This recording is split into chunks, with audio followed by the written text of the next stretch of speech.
Como les decía, en cierto sentido, también el presidente Obama ha tratado de realizar campañas presidenciales y inclinar la balanza de los aparatos ideológicos del Estado, manteniendo una cierta continuidad. Las imágenes que presentamos aquí nos muestran esa continuidad.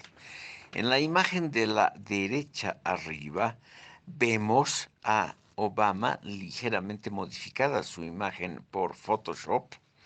A la derecha la Casa Blanca, o sea, el Ejecutivo; a la izquierda el Capitolio, o sea, el Legislativo, él bien vestido con corbata y traje, mostrando que él representa de alguna manera no una ruptura, sino la continuación de la gran política norteamericana. Hay que reconocer que no todos los presidentes norteamericanos han sido tan excesivamente mediocres como Donald Trump. Si pensamos, por ejemplo, en Abraham Lincoln, Jefferson, en los siglos XVIII y XIX, o en el XX, en Roosevelt, en Bill Clinton, en Jimmy Carter, etcétera, vemos que ha habido una serie de presidentes reformadores, tanto del Partido Republicano como del Demócrata, que han dado no una tónica diferente a la política, pero sí matices que lo hacían diferenciar claramente de las administraciones totalmente conservadoras, por ejemplo, Nixon, Eisenhower, Ford, u otros nombres que hoy están en el olvido total. ¿Quién se acuerda de los presidentes Hoover, Coolidge, etcétera? Obama entonces ha apelado a la continuidad de lo bueno, de lo excelente, sin de ninguna manera romper con la tradición. La imagen de la derecha abajo muestra la bandera norteamericana, o sea, un signo patriótico, con la consigna copiada luego por muchos partidos políticos que dice: sí, nosotros podemos. O sea, podemos llegar al gobierno, podemos hacer una buena administración, podemos tener éxito con este señor Obama, que recibió, como ustedes tal vez saben, unos índices de aprobación excepcionalmente altos, mucho más altos que el presidente Trump. La imagen de la izquierda abajo, la inferior, nos muestra una botella de Coca-Cola, que es el símbolo por excelencia del consumismo, no, popular, no de élite, popular, norteamericano, con el presidente Obama a la izquierda del símbolo. Y eso nos quiere decir simplemente que él no está contra las costumbres, contra las viejas tradiciones, contra el capitalismo, ni contra el consumismo, que él simplemente quiere poner matices que mejoren humanamente a ese país. Y finalmente tenemos aquí, en un juego de colores, la figura de arriba a la izquierda, que nos muestran la continuidad con una institución que es la policía, en las letras azules abajo. Esa continuidad es importante porque mucha gente tiene una opinión muy buena de la policía norteamericana. En los Estados Unidos, al contrario de Europa Occidental, hay siempre una gran cantidad de delitos contra la propiedad, asesinatos y otras cosas. Y mucha gente, sobre todo en las clases medias y altas, creen que hay que fortalecer a la policía para proteger esos intereses. Entonces, aquí en el juego de luces, el edificio, los colores norteamericanos, en azul fosforescente la palabra policía, y en el centro el presidente Obama como candidato, nos muestra esa continuidad que él quiere subrayar para ganar también adeptos del centro y de la derecha. No hay que olvidar, estimado público, que en los Estados Unidos nunca ha tenido éxito un partido socialdemócrata o socialista. En realidad, como les decía, la lucha por el progreso, lo que podríamos llamar la línea progresista en los Estados Unidos, está encarnada en una fracción del Partido Demócrata, no por afuera del sistema clásico binario de partidos, sino dentro de este. Esa línea está hoy representada por el senador Bernie Sanders y por congresistas mujeres muy notables como Alexandria Ocasio-Cortez, que es la figura ahora, la mejor figura del Parlamento norteamericano, es esta mujer de origen mexicano, una brillante oradora en inglés y una mujer con ideas propias. Y esa fracción progresista se encuentra dentro del sistema, no quiere ninguna modificación de la parte económica.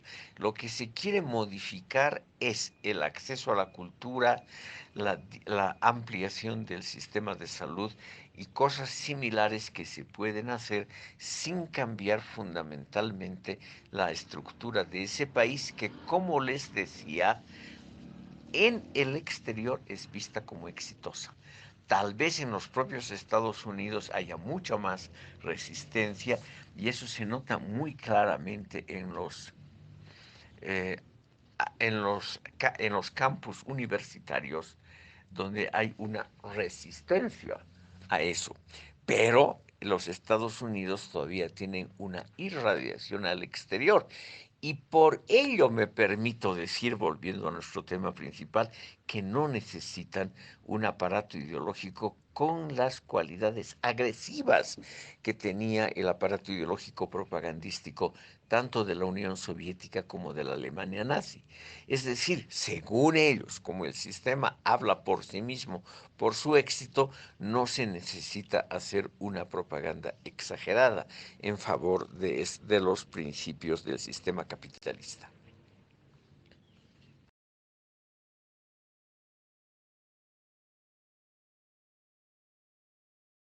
Sabemos hacia dónde vamos.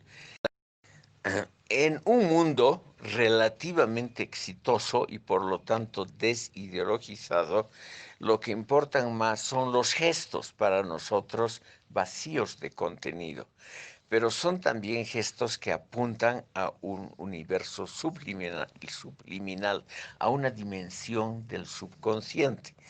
Aquí tenemos al presidente Trump dirigiéndose a una enorme multitud con la bandera norteamericana al fondo a la izquierda.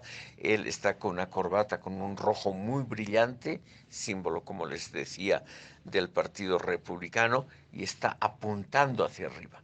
Ese gesto es un gesto clásico de un político que quiere mostrarse como exitoso. En primer lugar, es un símbolo que indica una dirección, es decir, indica nosotros sabemos hacia dónde vamos. Eso hemos mostrado en muchas imágenes a lo largo de este curso. El indicar una dirección es no solamente un signo de origen militar, hacia dónde tiene que dirigirse la tropa, sino también un signo político ideológico. Y en segundo lugar, es obviamente un signo fálico, es decir, algo que apunta a la potencia sexual. Por lo tanto, es algo que en el subconsciente de la gente cae muy bien. El presidente así, pese a su elevada edad, no aparece como débil o decrépito o con falta de memoria o falta de cultura, que es él, obviamente. Cosa que en esa sociedad donde se lee muy poco y se mira mucho televisión, no llama la atención que un presidente sea ignorante. El presidente es exitoso en los negocios. Eso es lo que cuenta en esa sociedad. Esos son los valores imperantes todavía hoy en Estados Unidos y en gran parte del mundo occidental. Lo que atrae es el éxito y el éxito se mide por la capacidad de acumular dinero.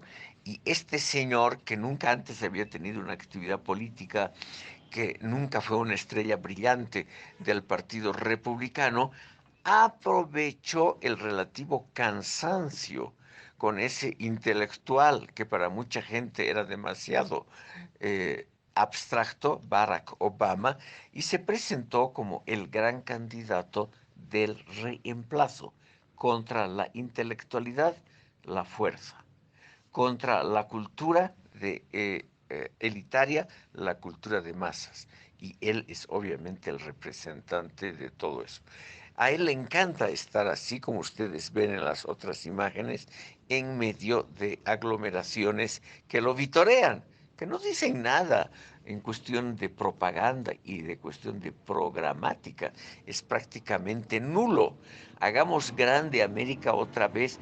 No dice claramente hay que mejorar o empeorar, fortalecer o modificar el sistema capitalista, nada de eso. Simplemente él recuerda a los ciudadanos de que ha habido una época mítica, que tampoco se sabe cuándo, él nunca ha aclarado cuándo fueron grandes los Estados Unidos, sino que es una especie de recuerdo de lo que ha sido el pasado. No es esto, estimado público, privativo de los Estados Unidos.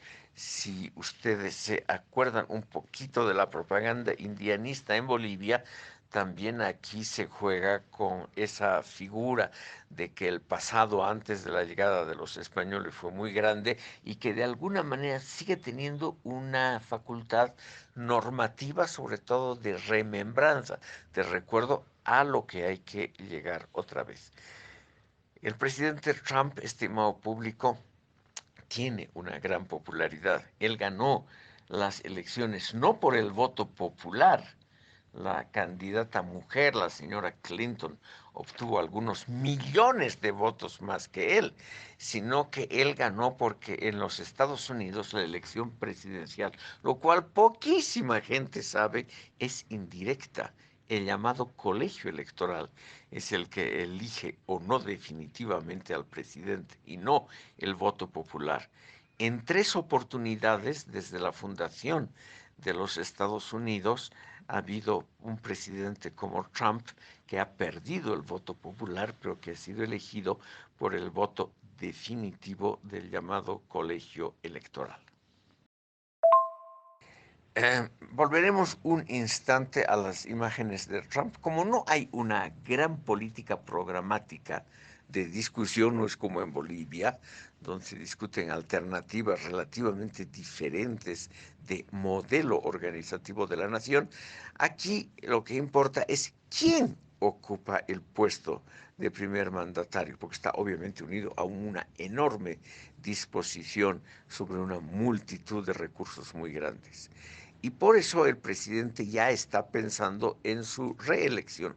Mejor dicho, toda la escena política norteamericana ya está en estos momentos embarcada en una campaña presidencial donde no se discuten mucho alternativas programáticas, sino personales. Esto, estimado público, no es tan raro en la historia universal.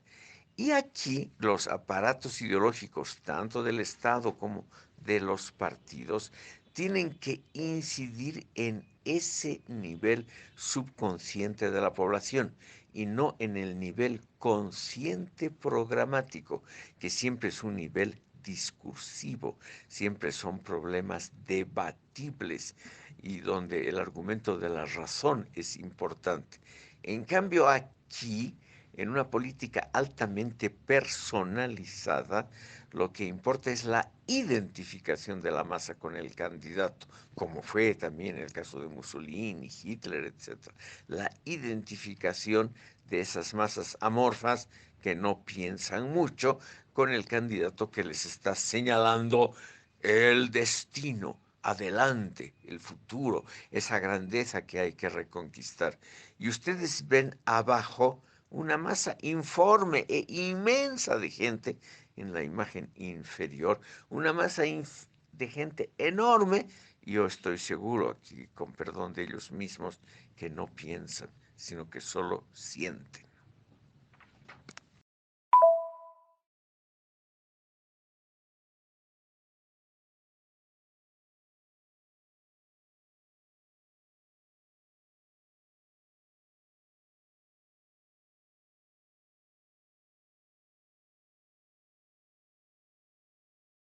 A los interesados más en el plano de la propaganda, y sobre todo de la publicidad de empresas. Uso también el término propaganda porque apela también al subconsciente, al apego de la gente. Les voy a explicar por qué. Vemos aquí sobre todo los logotipos de empresas.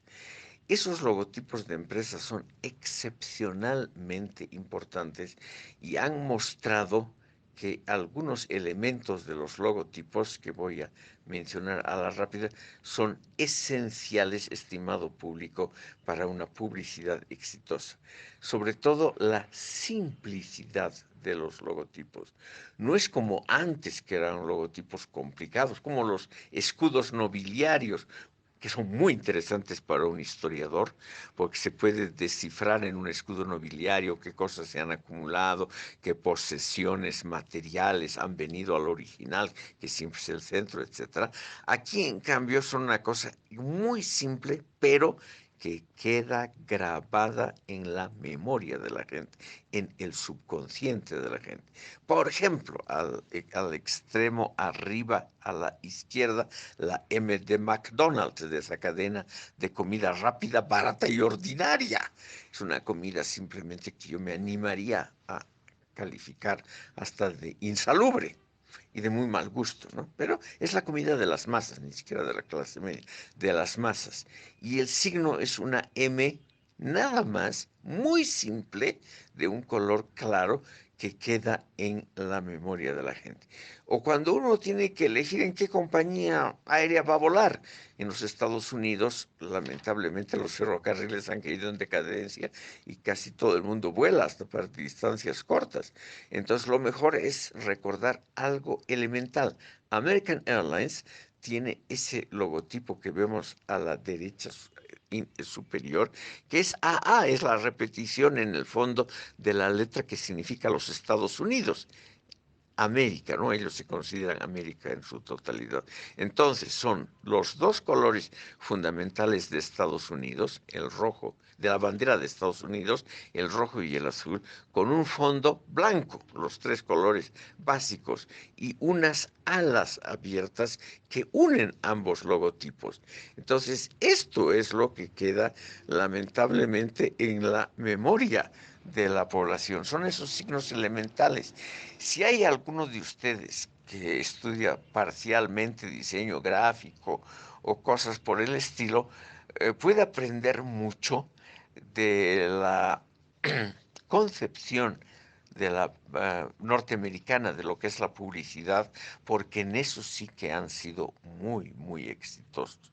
Todos estos signos que ven ustedes aquí, sin excepción alguna, han sido elegidos porque tocan esa fibra profunda interna de las personas.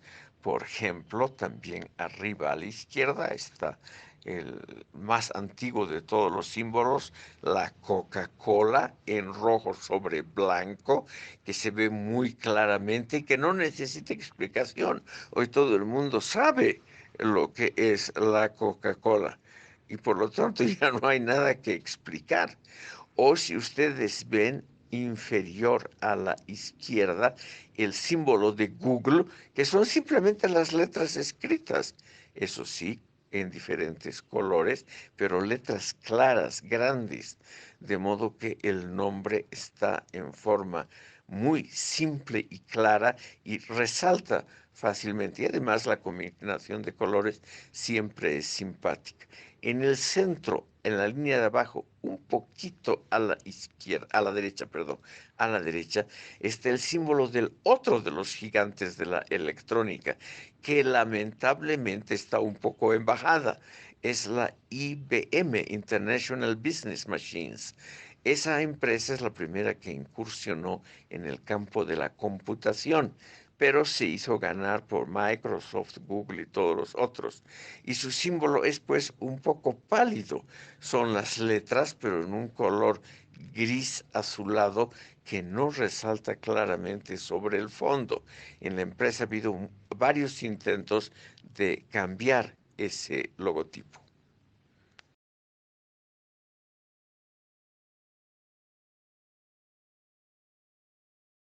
Aquí tenemos logotipos de empresas, sobre todo de la comunicación. Algunas de ellas muy antiguas, muy exitosas. Quiero resaltar a una de las más antiguas del mundo, que es la empresa Time, es la famosa revista. Es una revista política y cultural, mitad política, mitad cultural, de tendencia ligeramente progresista. De eso vamos a hablar después. Y esa revista tiene unas letras mayúsculas elegantes, rojas sobre blanco. Es uno de los colores más exitosos que hay, el rojo sobre el blanco, que hasta hoy, como ustedes saben, tiene prácticamente, no un monopolio, pero un gran peso en la formación de lo que podríamos llamar la opinión política del momento. Todos los congresistas, si es que leen esto. Digo si es que leen porque son seguramente sus ayudantes, politólogos, filósofos, absolventes universitarios como ustedes, que hacen resúmenes breves y fácilmente comprensibles de los sesudos artículos de Time para los congresistas, para que estos no tengan que perder su tiempo leyendo. También está a la derecha arriba una B grande en blanco sobre rojo, o sea, invirtiendo aquí los colores, que es una de las empresas también más conocidas en el campo de la comunicación. Y así las otras son, por ejemplo, CNN, está en el centro izquierda, en el centro izquierda, también rojo sobre blanco, la gran compañía de la televisión de noticias, empresas de radio. En Estados Unidos, igual que aquí, la radio todavía es muy importante. Todo el mundo mientras trabaja, escucha o hasta hace el amor, escucha programas radiales. Vemos también empresas de propaganda y publicidad, un rubro importante en Estados Unidos, y lo mismo que las empresas grandes que hemos mostrado arriba, se distinguen porque son logotipos que llaman rápidamente la atención.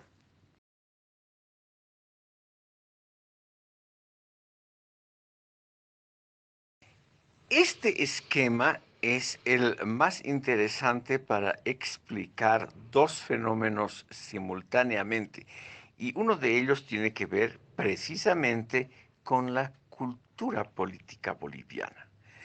En este esquema, estimado público, se ve una especie de catalogización según la posición política de los medios escritos o televisivos de los Estados Unidos.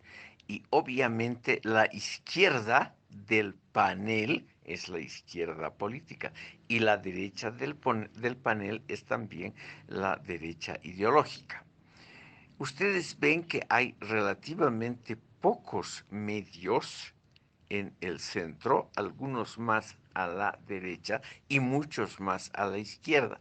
Esto es cómo la opinión pública en los Estados Unidos percibe a sus medios de prensa.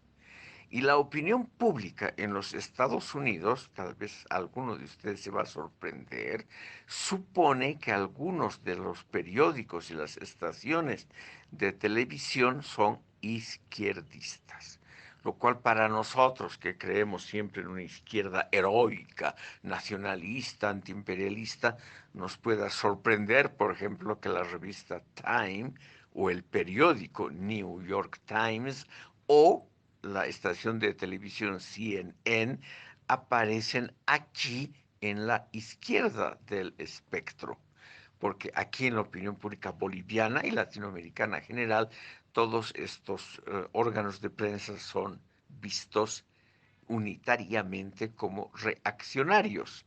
Pero dentro de los Estados Unidos la percepción es muy diferente. Entonces aquí vemos, por ejemplo, el New Yorker NY, que es una de las figuras que está también a la izquierda, negro sobre blanco.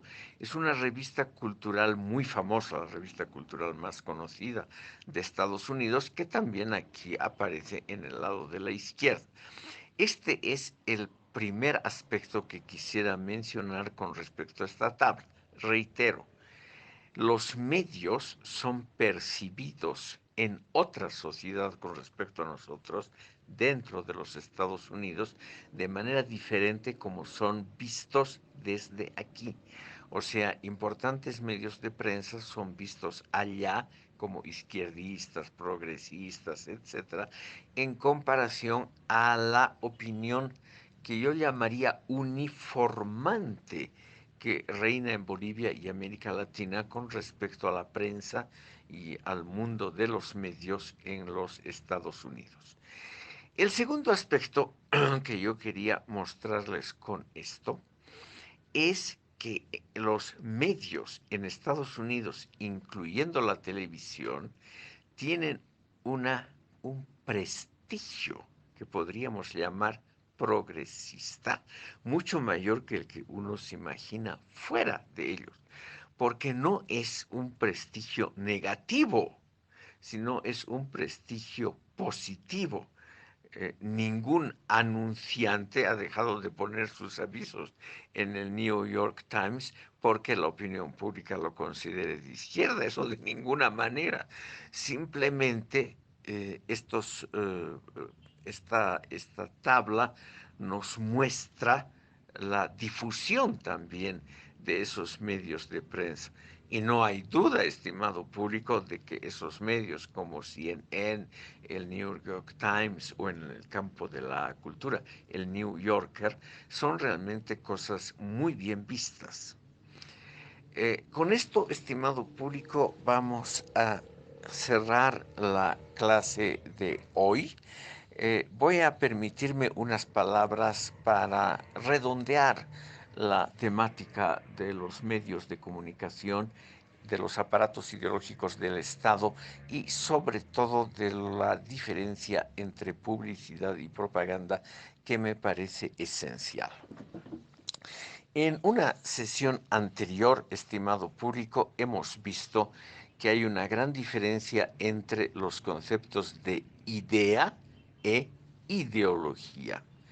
Idea es la representación mental de algo. Por ejemplo, tenemos la idea de la mesa, la idea platónica de la mesa, porque hemos visto alguna vez en la vida el objeto mesa, hemos abstraído y hemos creado la idea de la mesa. Es una cosa relativamente neutral. También en Platón la idea de una mesa o de cualquier otra cosa no está prefijada como algo pecaminoso, desagradable, izquierdista, derechista. Todas esas asociaciones son externas a la idea. En cambio, la ideología, salvo en pequeños grupos postmodernistas, es vista como una cuestión profundamente negativa, o como decía Marx, es la conciencia necesariamente falsa que un grupo o una clase social tiene sobre su situación y en general sobre la constelación política del momento. Esto, estimado público, nos muestra también la diferencia entre publicidad y propaganda. Reitero, la publicidad trata de informar de manera más o menos objetiva sobre lo que se quiere vender o propagar, sobre el servicio que se quiere ofrecer o sobre los bienes materiales que se quieren poner a la venta. En cambio, la propaganda trata de ganar adeptos, trata de conseguir apoyo por un lado y de denigrar a los otros por otro. Y eso en la publicidad, aunque también existe, es muchísimo más raro. Por lo tanto, tenemos que diferenciar entre publicidad y propaganda. No tenemos que calificar todos los fenómenos de publicidad como negativos, porque no existe otra manera de que nosotros nos informemos sobre el medio ambiente, sobre lo que podemos comprar o vender, sobre lo que podemos usar, etcétera, si no tenemos un mínimo de publicidad sobre precios, calidad, puntos y lugares de apertura y todos esos detalles que no son insignificantes y que están contenidos en el concepto de publicidad. En cambio, estimado público, la propaganda afecta claramente al plano muchas veces de lo irracional, afecta a nuestros prejuicios, interpela nuestras fibras íntimas, trata muy claramente de que nosotros nos identifiquemos con algo positivamente y por lo tanto que denigremos, que denostemos a lo que se considera lo negativo, el enemigo, lo hostil, etcétera. Por lo tanto, hay una notable diferencia entre publicidad, mucho más positiva, siempre en términos relativos, a la propaganda, que es más negativa, claro, también en términos negativos. En la próxima sesión, estimado público, vamos a ver todavía algunas imágenes interesantes de toda esta problemática, también en referencia a Bolivia, que es lo que más puede interesar a ustedes, y vamos a tratar de hacer una especie de resumen de todo este curso. Vamos a dedicar los 10 minutos restantes a una ronda de preguntas que voy a tratar de contestar adecuadamente. Les agradezco mucho por la atención hasta este momento y les recuerdo que la próxima sesión es el 31 de julio, pero que ustedes harían muy bien en presentar sus trabajos a la dirección que vamos a escribir ahora en el tablero electrónico hasta el 28 de julio, como pide por las dudas esa nota que me han pasado de la decanatura de nuestra facultad. Muchas gracias y que tengan un fin de semana reparador y agradable.